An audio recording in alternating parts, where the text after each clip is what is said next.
الحمد لله نحمده ونستعينه ونستغفره ونؤمن به ونتوكل عليه ونعوذ بالله من شرور أنفسنا ومن سيئات أعمالنا من يهده الله فلا مضل له ومن يضلل فلا هادي له ونشهد أن لا إله إلا الله وحده لا شريك له ونشهد أن سيدنا ومولانا محمدا عبده ورسوله أما بعد فأعوذ بالله من الشيطان الرجيم بسم الله الرحمن الرحيم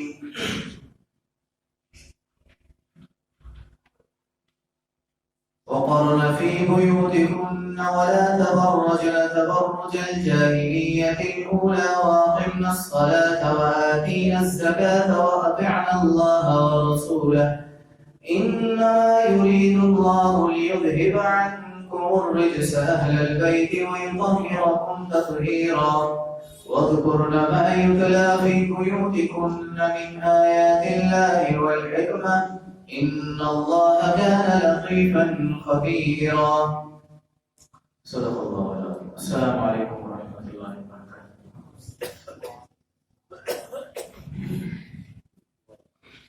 اللہ جل شانہ نے ہر نبی کو انسان بنا کر بھیجا ہے اور ان کے ساتھ انسانی روابط رکھے ہیں، یعنی جیسے کہ انسان کی ضروریات ہوتی باعتبار میاں بیوی بچے اولاد ضروریات زندگی سارے نبی یہ کرتے آئے. یہی وجہ انسانیت بعض انسانوں کے گمراہ ہونے کی وجہ. بعض انسان کہتے تھے جیسے کہ عرب کے مشرکین جو جہالات تھے جاہل تھے وہ کہتے تھے یہ کیسے نبی ہو سکتے ہیں، یأکلون الطعام ویمشون فی الاسواق، کھانے بھی کھاتے ہیں بازاروں میں پھرتے ہیں کاروبار کرتے ہیں روزی کماتے ہیں کپڑے پہنتے ہیں شادی بیاہ کی ہوئی، یہ کیسے نبی ہو سکتے؟ نبی ہو تو ایسا ہو جو فرشتوں کی طرح ہو. تو یہ چیز لوگوں کی گمراہی کا ذریعہ بنی. اللہ جل شانہ نے جناب رسول اللہ صلی اللہ علیہ وسلم کو نبی بنا کے بھیجا اور جناب رسول اللہ صلی اللہ علیہ وسلم کی بھی ازواج تھی اولاد تھی خاندان قبیلہ تھا. اللہ کے رسول صلی اللہ علیہ وسلم قریش بنو ہاشم سے اور بنو کنانہ یہ ان کا قبیلہ تھا، رشتے دار تھے، کام کاج کرتے تھے. 18 سال کی عمر میں تجارت شروع کی حضرت خدیجہ کبریٰ رضی اللہ عنہ کے ساتھ ان کے مال سے مزاربت پر، اور اللہ نے بہت نفع دی. شام کی طرف ہجرت کرتے جاتے تجارت کرتے پھر سامان لے کر آتے، اللہ نفع دے. تو جناب رسول اللہ صلی اللہ علیہ وسلم کی جو ازواج ہیں اور جو ان کی اولاد ہیں ان سب کو اہل بیت کہا جاتا ہے. ان سب کو اہل بیت کہا جاتا ہے. یہ بات اچھی طرح سے سمجھیں. اصلاً ایک تو ہماری طرف سے دین میں غفلت ہے. آپ حضرات ناراض نہ ہوں چونکہ میری ذمہ داری ہے آپ کو ساری باتیں بتلانا جس منصب پہ میں بیٹھا ہوں. تو آپ ہماری طرف سے دین کے معاملے میں غفلت ہے، یعنی ہم میں سے کسی کو یہ احساس نہیں ہے کہ ہم اپنے دین کے معاملے میں صحیح بات کا علم حاصل کریں کہ صحیح بات. تو جناب رسول اللہ صلی اللہ علیہ وسلم کی ازواج مطہرات بامائے اہل و عیال یہ اہل بیت میں داخل ہے. قرآن کریم نے جہاں اہل بیت کا تذکرہ کیا ہے، یہ جو آیت میں نے تلاوت کی ہے سورہ احزاب کی، انما یرید اللہ، اللہ چاہتے ہیں لیذہب عنکم الرجس اہل البیت، کہ اہل بیت اے نبی کے گھر والوں تم سے ہر اس گندگی کو اور اس برائی کو دور کر دے جس سے طبیعت نفرت کرتی ہے. رجس کے معنی یہ سب سے بہترین معنی. بعضوں نے بدوں کو بھی کہا ہے رجس، گناہوں کو بھی کہا ہے، گندگی اور برائیوں کو بھی کہا ہے، لیکن اس معنی کے اندر ساری چیزیں آ جاتی ہیں. ہر وہ چیز جس سے انسانی طبیعت نفرت کرتی ہے وہ رجس ہے.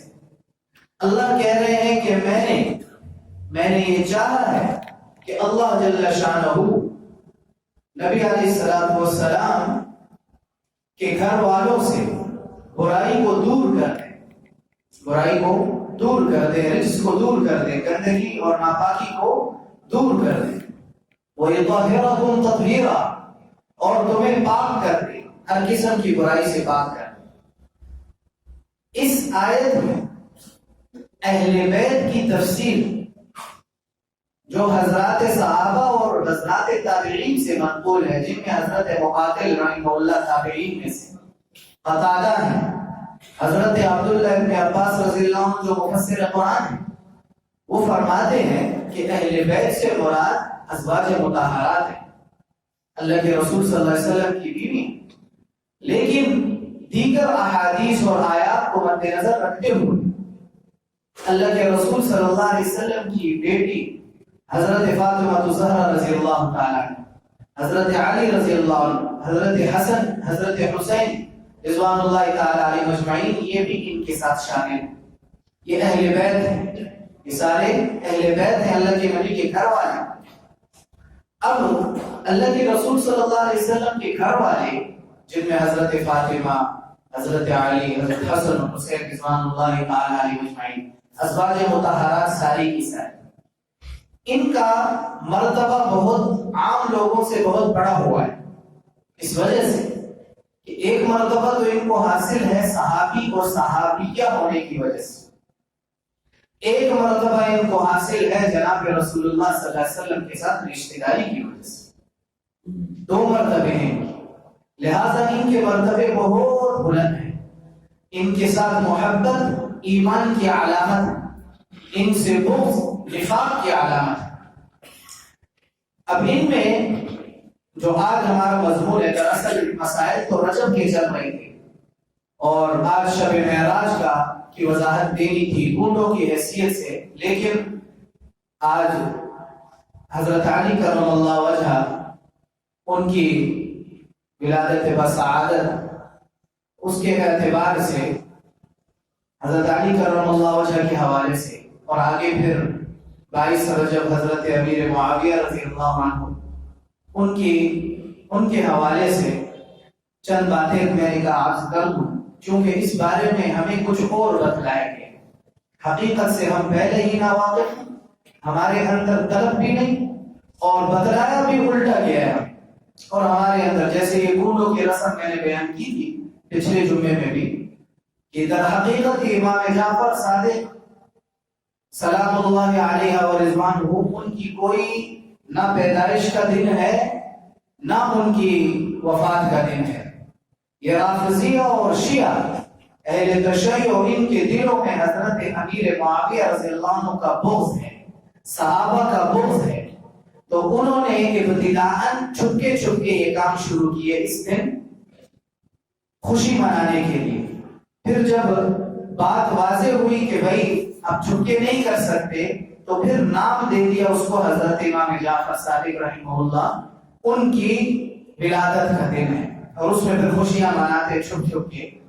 تو اسی طرح ان لوگوں نے حضرت علی کرم اللہ وجہ جو اہل بیت میں سے، حضرت امیر معاویہ رضی اللہ عنہ جو اللہ کے رسول صلی اللہ علیہ وسلم کے خاندان میں سے، میں کچھ مختصراً ان کی زندگی کے حالات بیان کروں گا، یہ ان کے درمیان ہمارے سامنے یہ چیز واضح کر دی انہوں نے، اس طرح سے ہمیں یہ سمجھایا ہوا ہے کہ یہ دونوں آپس میں ایک دوسرے کے دشمن تھے، حالانکہ ایسی کوئی بات نہیں، یہ آپس میں بھائی تھے۔ در حقیقت ہمارے ہاں گمراہ ہونے کی وجہ یہی ہے کہ ہم ان حضرات کو قیاس کرتے ہیں اپنے اوپر، کہ ہمارے ہاں جیسے سیاسی اختلافات ہوتے ہیں یا کسی جگہ پر اختلاف ہو جاتا ہے تو ایک دوسرے کا دشمن بن جاتا ہے۔ صحابہ ایسے نہیں تھے، صحابہ اختلاف کرتے تھے حق کی بنیاد پر، اور وہ کرنا بھی چاہیے، لیکن وہ اپنے حدود میں کرتے تھے، حدود میں کرتے تھے۔ اختلاف ہوتا تھا، وہ کہتے تھے میں نے جناب رسول اللہ صلی اللہ علیہ وسلم سے یہ سنا ہے، دوسرے صحابی کہتے تھے میں نے یہ سنا ہے۔ اختلاف ہوتا تھا، لیکن دل میں شیر و شکر ہوتے، محبت ہوتی تھی، خلوص ہوتا، ایسا نہیں ہوتا۔ ایک بات تو یہ سن، حضرت امیر معاویہ رضی اللہ عنہ یہ قریش سے، قریش میں پھر بنو امیہ سے، اور حضرت علی کرم اللہ وجہ یہ بھی قریش سے۔ قریش میں بنو ہاشم سے. ان کے والد کا نام عبد مناف تھا، لیکن وہ اپنے بڑے بیٹے طالب، ان سے چھوٹے عقیل، ان سے چھوٹے جعفر طیار، پھر یہ حضرت علی کرم اللہ وجہ سب سے چھوٹے، وہ اپنے بڑے بیٹے کی کنیت سے مشہور ہوئے ابو طالب. نام والد کا عبد مناف، دادا کا نام عبد المطلب. اللہ کے رسول کے دادا بھی ہوئے تھے، یہ آپس میں بھتیجے تھے، سگے بھتیجے. اللہ کے رسول صلی اللہ علیہ وسلم اور سگے آپس میں جو ہے وہ بھتیجے تھے. اللہ کے رسول صلی اللہ علیہ وسلم اور حضرت علی کرم اللہ وجہ، ان کی اور حضرت امیر معاویہ رضی اللہ عنہ دونوں قریش سے، اور دونوں کی آپس میں انتہائی محبت. پہلے میں ان کی محبت بتلا دیتا ہوں تاکہ ہمارے ذہنوں میں جو غلط بات ڈالی گئی وہ ختم ہو، اس کے بعد مختصر سی تاریخ بتا دوں. حضرت علی کرم اللہ وجہ اور حضرت امیر معاویہ رضی اللہ عنہ تمام تر اختلاف کے باوجود ہمارے ذہنوں میں یہ ڈالی گئی ہے کہ حضرت امیر معاویہ رضی اللہ عنہ یہ صرف وہ ہیں جو کہ مقابلے میں جنگ صفین میں حضرت علی کرم اللہ وجہ کے مقابلے میں تھے، اور حضرت علی کرم اللہ وجہ کے مقابلے میں تھے. ہم بس ان کو اسی شخصیت سے جانتے ہیں. حضرت امیر معاویہ رضی اللہ عنہ کا بڑا رتبہ ہے. اللہ کے رسول صلی اللہ علیہ وسلم کے کاتب وحی ہیں. علامہ ابن کثیر رحمۃ اللہ علیہ نے فرمایا ہے کہ سب سے پہلے نمبر پر کاتب وحی زید بن ثابت رضی اللہ عنہ ہیں، اور دوسرے نمبر پر جن کا درجہ ہے وہ حضرت امیر معاویہ رضی اللہ عنہ. اور سب سے زیادہ اللہ کے رسول کی مجلس میں یہی دونوں حضرات موجود رہتے تھے وحی لکھنے کے. اور حضرت عمر فاروق رضی اللہ عنہ کے زمانے میں پوری زندگی جہاد میں مصروف رہے. بحری بیڑا اسلام کی تاریخ میں سب سے پہلے اس نے بنایا ہے حضرت عمر امیر معاویہ رضی اللہ عنہ. اور رومیوں کو، عیسائی رومیوں کو جو نہ چنے چبوئے ہیں وہ حضرت امیر معاویہ رضی اللہ عنہ. ان کے والد حضرت ابو سفیان تھے، والدہ ہندہ رضوان اللہ تعالی علیہما اجمعین. ان حضرات نے حضرت امیر معاویہ رضی اللہ عنہ انتہائی بہادر، انتہائی سمجھدار اور زیرک، اللہ کے رسول صلی اللہ علیہ وسلم کی نظر میں ان کی بڑی اہمیت تھی. اللہ کے رسول نے دعا فرمائی، جامع ترمذی کی حدیث ہے، اللہم اجعلہ ہادیا مہدیا واہدی بہ. اے اللہ امیر معاویہ کو ہدایت دینے والا، ہدایت یافتہ، اور اس کے ذریعے سے ہدایت پہنچائیں لوگوں. اور ایک جگہ پر دعا کی، اللہم علم معاویہ، اے اللہ معاویہ کو کتاب اور حساب و کتاب کا علم سکھلائیں، ووقہ العذاب، اور عذاب سے ان کو بچائیں. ایک جگہ دعا کی، اللہم علمہ الکتاب والحساب، اے اللہ حضرت امیر معاویہ کو کتاب اور حساب کا علم دے، ومکن لہ فی البلاد، اور شہروں میں ان کو ٹھکانے دے، ووقہ العذاب، اور عذاب سے ان کو بچائے. ایک جگہ فرمایا اللہم املأہ علما، اے اللہ امیر معاویہ کے سینے کو علم سے بھر دے. اللہ کے رسول کی دعائیں سے سنا رہا ہوں اپنی طرف سے. ایک مرتبہ اللہ کے رسول صلی اللہ علیہ وسلم نے حضرت ابوبکر رضی اللہ عنہ، حضرت عمر فاروق رضی اللہ عنہ کو بلایا کسی مشورے کے لیے. ان سے جب اس بات میں مشورہ مانگا تو وہ نہ دے سکے، یعنی بات بہت اہم تھی، خاموش رہے.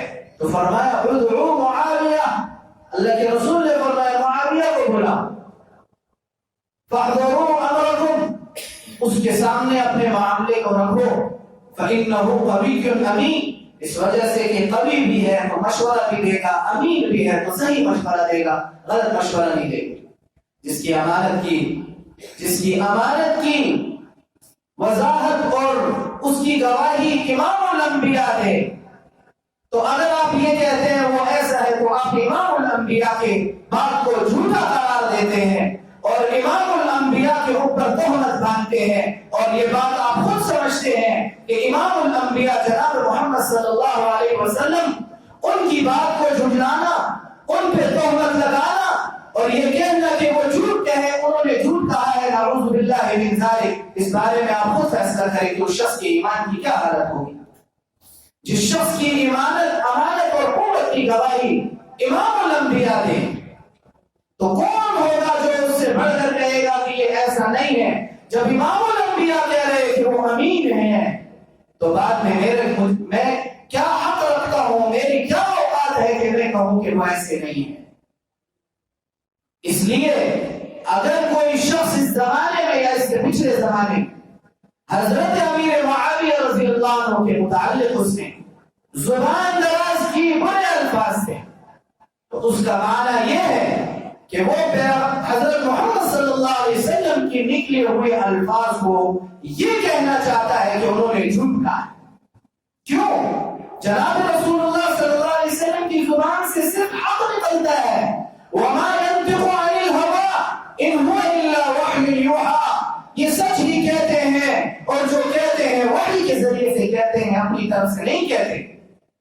نبی جو دعا بھی مانگتا ہے اللہ کی اجازت سے مانگتا ہے دعا، اور فرمایا کہ جب جناب رسول اللہ صلی اللہ علیہ وسلم کے حضرت امیر معاویہ کی ایمان، ان کی امانت، ان کی کردار کی اچھائی کی گواہیاں دی، تو میں اور آپ کیا حق رکھتے ہیں؟ بتلائیں کہ پھر اس شخص کا ایمان کس درجے کا ہے؟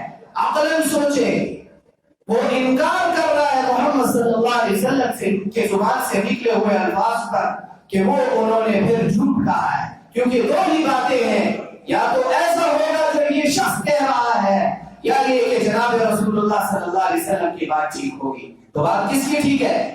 جناب رسول اللہ صلی اللہ علیہ وسلم کی بات ٹھیک ہے۔ اب حضرت علی رضی اللہ عنہ اور حضرت امیر معاویہ رضی اللہ عنہ آپس میں بھائی تھے، ان کے دلوں میں اختلافات کے باوجود ایک دوسرے کے متعلق حسد بغض کینا نہ تھا۔ یہ بات سمجھے، صحابہ کے اختلافات جہاں بھی نظر میں آئے ان کو اپنی ترتیب کے موافق سیاسی جنگ نہ سمجھا کرے، وہ اجتہادی اختلافات تھے جو کہ مجتہد کو غلطی پر بھی ہو تو 1 درجہ ثواب ملتا ہے اور اگر ٹھیک ہو تو 2 درجے ثواب ملتا ہے۔ اس کی مثال یوں سمجھے، احادیث کئی طرح کی آئی ہیں۔ ایک حدیث میں آیا ہے کہ ہاتھ اٹھا کے ہر بعض موقعوں پر نماز میں ہاتھ اٹھا کے نماز پڑھو، بعض احادیث میں آیا ہے کہ ہاتھ نہ اٹھاؤ۔ دونوں متضاد احادیث ہیں، بعض مجتہدین نے ایک کو لیا، بعض نے دوسرے کو لیا، دونوں حق پر ہیں، کوئی گمراہ نہیں ہے۔ فریق مقابل کو گمراہ نہیں کہہ سکتے۔ یہ مثال سے سمجھا رہا ہوں، اس کو اجتہادی اختلاف کہتے ہیں۔ صحابہ کا اختلاف ایسا ہی تھا کہ وہ اللہ کے رسول اور قرآن کی دلائل کی بنیاد پر حضرت علی کرم اللہ وجہ ایک جگہ اپنے آپ کو ٹھیک سمجھ رہے تھے، حضرت امیر معاویہ رضی اللہ عنہ اپنے آپ کو ٹھیک سمجھ رہے تھے، اور ان کے دونوں طرف سے جو احباب شہید ہوئے دونوں جنتی ہیں، دونوں حق پر تھے، اور انشاءاللہ موت کے بعد قیامت کے میدان میں دیکھ لیں گے کہ یہ حق پر تھے یا نہیں تھے۔ دونوں کو اللہ کے رسول اپنے سینے سے لگائیں گے۔ حضرت علی کرم اللہ وجہ کی جب وفات کی خبر حضرت امیر معاویہ رضی اللہ عنہ کو پہنچی تو رونے لگے۔ وفات کی خبر، اگر دشمن ہوتے تو خوش ہوتے، رونے لگے۔ بیوی نے کہا ادب کی وقت قاتل تو ابھی رو رہے ہو، زندگی میں تو آپس میں مقابل میں آئے تھے۔ کہا انک لا تدرین، تو نہیں، آپ نہیں جانتی کہ ما فقد الناس من الفضل والعلم والفقہ، لوگ کتنے بڑے علم والے سے، فقہ والے سے اور فضل فضیلت والے سے محروم ہو گئے۔ دلوں میں یہ محبت ہے۔ ایک مرتبہ حضرت امیر معاویہ رضی اللہ عنہ نے اپنے زمانے میں ضرار صداعی ان کو خود کہا مجھے حضرت علی کرم اللہ وجہ کے اچھے محاسن بتلاؤ۔ انہوں نے غیر معمولی یعنی بہت بڑے بڑے محاسن بتلائے۔ حضرت امیر معاویہ رضی اللہ عنہ نے سنے تو رونے لگے اور فرمایا رحم اللہ ابا الحسن، ان کی کنیت تھی ابا الحسن، کہا اللہ رحم کرے ابا الحسن پر، کہا واللہ کذالک، واللہ وہ ایسے ہی تھے۔ دلوں میں محبت تھی، اور جب ان کی موت کی خبر آئی حضرت علی کرم اللہ وجہ کی تو فرمایا کہ آج امت علم اور فضل کے پہاڑ سے محروم ہو گئی۔ حضرت امیر معاویہ رضی اللہ عنہ اپنی زندگی میں حضرت علی کرم اللہ وجہ سے خط و کتابت کے ذریعے سے مسائل میں مشاورت کرتے تھے، بڑے بڑے اصحاب حضرت علی کرم اللہ وجہ سے مسائل میں مشاورت کرتے تھے۔ اللہ نے بڑا علم دیا تھا۔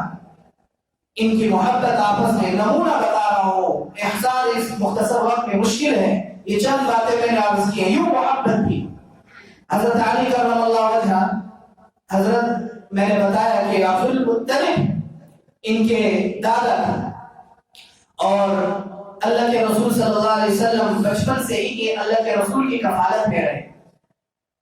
اللہ کے رسول صلی اللہ علیہ وسلم کے نبی بننے سے تقریباً 10 سال پہلے ان کی ولادت ہوئی، 10 سال پہلے۔ اور ایک مرتبہ اللہ کے رسول صلی اللہ علیہ وسلم اور حضرت اماں خدیجہ الکبریٰ رضی اللہ عنہا کو دیکھا کہ نماز پڑھ رہے ہیں، تو پوچھا کیا کر رہے ہیں؟ کہا کہ ہم عبادت کر رہے ہیں اللہ کی۔ اللہ کے رسول صلی اللہ علیہ وسلم نے دعوت، انہوں نے گئے، اگلے دن آئے اور اسلام قبول کر لیا۔ سب سے پہلے اسلام قبول کرنے والی یہ تھی۔ ان کی نانی کا نام فاطمہ تھا، فاطمہ، اور فاطمہ اور ان کے جو شوہر تھے ان کا نام اسد تھا، اسد۔ جب یہ پیدا ہوئے تھے، یہ ان کے والد محترم عبد المناف وہ گھر پہ موجود نہیں تھے، والدہ نے ان کا نام رکھ دیا اسد۔ لیکن جب حضرت علی کے والد تشریف لائے تو نام بدل کے علی رکھا، یعنی بڑی اونچی شان والا، اور ان کی کنیت تھی ابو حسن۔ پھر بعد میں اللہ کے رسول نے جب حضرت فاطمہ الزہرا رضی اللہ عنہا کا ان سے نکاح کروایا تو ان کی کنیت ایک پڑ گئی ابو تراب، اس کا اپنا واقعہ ہے۔ بہرحال بڑی علم و فضل والے تھے حضرت علی کرم اللہ وجہ، بڑی ان کے کارنامے، ان میں سے ایک یہ بھی ہے کہ اللہ کے رسول صلی اللہ علیہ وسلم کی جب وفات ہوئی تو اللہ کے رسول صلی اللہ علیہ وسلم کو کفن دینے والے ان میں ایک حضرت علی کرم اللہ وجہ تھے، ایک حضرت عباس ان کے چچا وہ تھے۔ حضرت عباس کے 2 بیٹے تھے، فضل اور قفر، اور ایک اللہ کے رسول کے آزاد کردہ غلام تھے شفران، اور ایک اللہ کے رسول کے منہ بولے بیٹے کے بیٹے اسامہ ابن زید تھے۔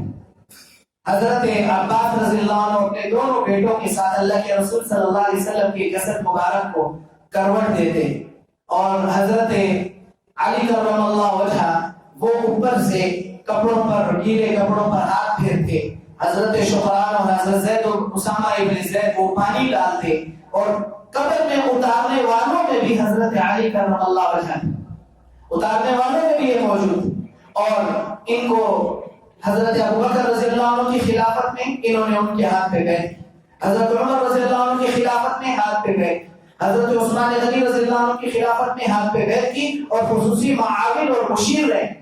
پھر جب حضرت عثمان غنی رضی اللہ عنہ کو رافضیہ نے شہید کیا تو لوگوں نے ان کے ہاتھ پر بیعت کرنا چاہی، انہوں نے اولاً انکار کیا، لیکن جب سب لوگ مصر رہے تو بیعت قبول کی۔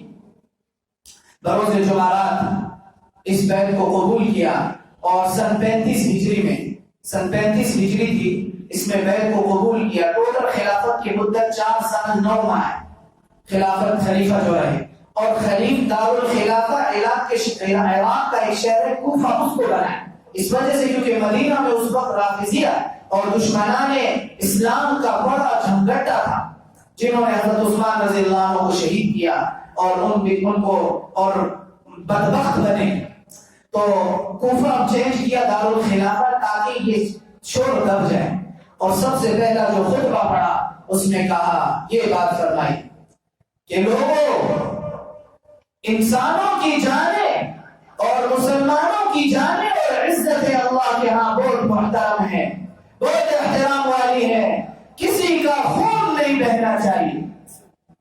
پہلے خطبے میں یہ بات کہی، لوگوں کو انصاف دلایا۔ بہرحال خوارج اس وقت میں ایک فرقہ اٹھا، جیسے حضرت عثمان غنی رضی اللہ عنہ کے دشمنان تھے، ان کے بھی دشمن تھے، انہوں نے ایک شخص کو کوفہ بھیجا، عبد الرحمن ابن ملجم اس کا نام تھا، اور اس نے ذہن میں تلوار رکھی ہوئی کئی عرصے سے، وہ تلوار لے کر آئے۔ حضرت علی کرم اللہ وجہ فجر نماز کے ٹائم جب نکلتے تو عادت شریفہ یہ تھی اندھیرے میں نکلتے، جلدی نکلتے، اور الصلاۃ الصلاۃ کی آواز دیتے ہوئے نکلتے۔ جب نکلا تو اس نے آ کر پیچھے سے وار کیا سر مبارک پر،